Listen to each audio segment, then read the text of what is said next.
Well, I heard you use the word weight, Roger, W-A-I-T, but it reminded me that in your book I saw some references to something called the weighted average cost of capital, or WACC. Is that something different than discounted cash flow? Well, Becky, the two concepts are intertwined, but they're two related concepts. The discounted cash flow approach is a methodology. It's a modeling technique.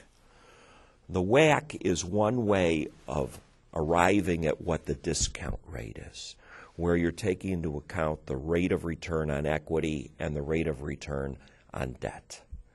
It is sort of if you think about a building, it's sort of like the debt-free building without a mortgage. How much is the building worth?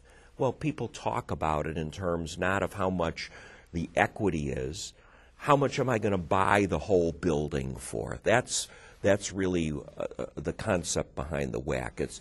The financing is separate from the investment decision. The one criticism I read about weighted average cost of capital is that it is somewhat of a one-size-fits-all valuation tool. I'm curious, Roger, does that make sense to you?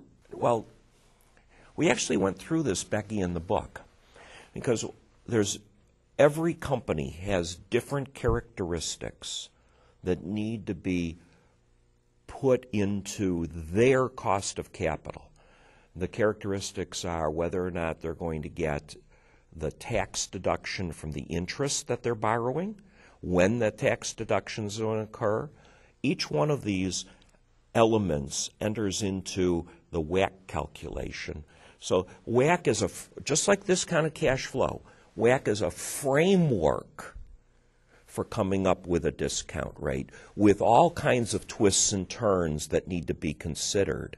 Just like the discounted cash flow is a framework for an analysis where you can restructure that framework to match different types of investment opportunities.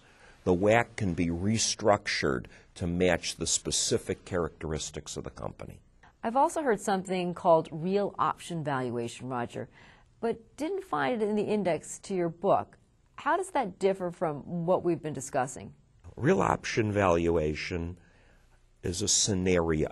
Actually, the term real option valuation, I like to think of it as, it's sort of like the doctor who gives you a very complicated name for something, and then you ask them, what is it?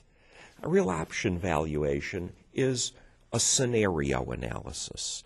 That is, it is a way of taking into account that as you go down a path, you can move, your cash flows can go down one path versus another path, and it's a way of equating the possibilities of the path and giving you a quantification for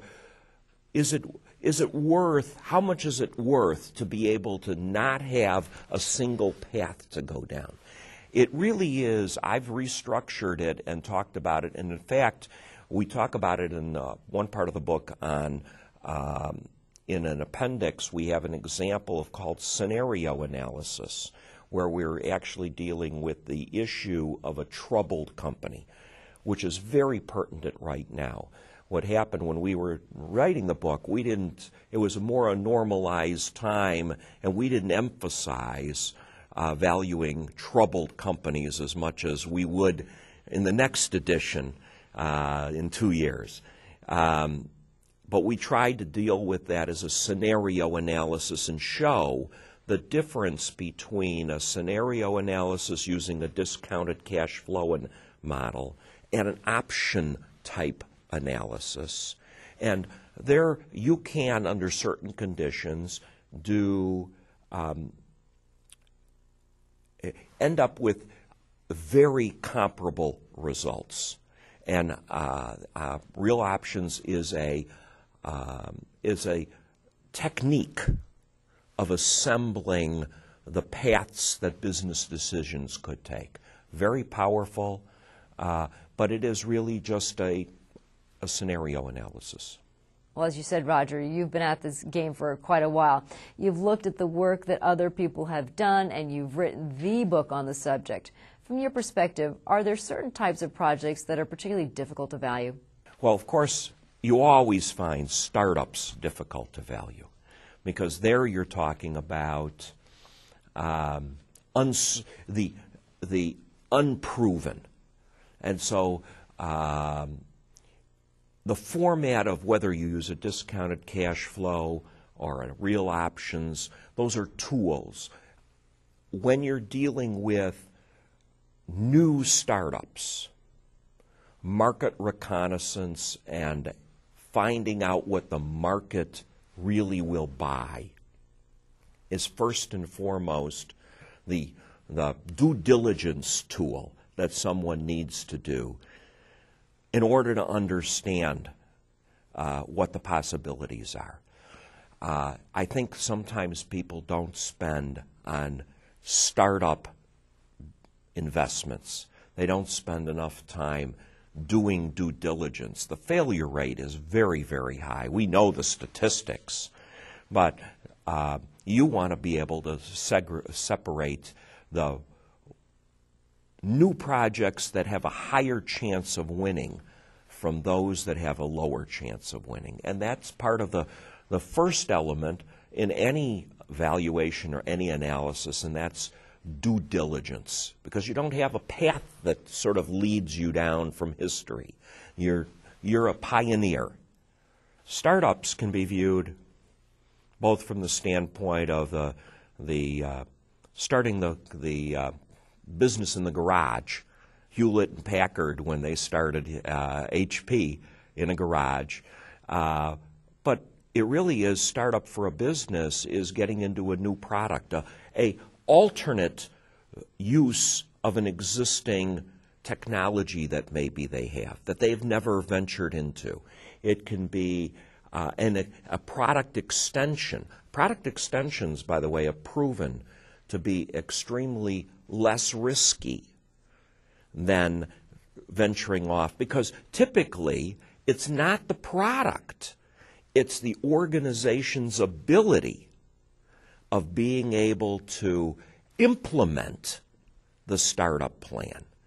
And so a product that in fact is an offshoot from existing product melds well with the organization's proven ability of being able to produce and sell. When you venture too far, companies can think, oh, this is be really great. I have a technology, I want to take it off into a different path. There's two elements. It's not the technology most of the time. That sometimes fails, but but it's the ability of the organization to deliver. And organizations have an inertia that it is very hard sometimes to get and that's why people get attracted, by the way, to acquisitions, because they get frustrated with their own organization's inertia. They want to get some acquisitions. But if you do acquisitions, if they're big, integration's a problem. If they're small, you got to incentivize the people that you have. But well done, added product, added acquisitions can supplement companies' own research on or own development of new products. Well, that makes sense to me, Roger, but I've got to ask you, to what extent are organizations using, or should organizations be using, these models to make real-time decisions, Roger? Well, Becky, there's so much at stake in business decision-making. They need to study and use the tools. People have to be laid out. No model can make the decision. All models, all analysis are tools. We need to provide management, the president, the CEO, the board of directors, with enough information to evaluate which path does he or she want to take the company down. The models are, I think sometimes people go through the modeling process as sort of I got to find a number. Modeling is a way of laying out possibilities, and management has to make the final decision which possibility do we want, which path do we want to take, accepting a degree of risk relative to the relative amount of return.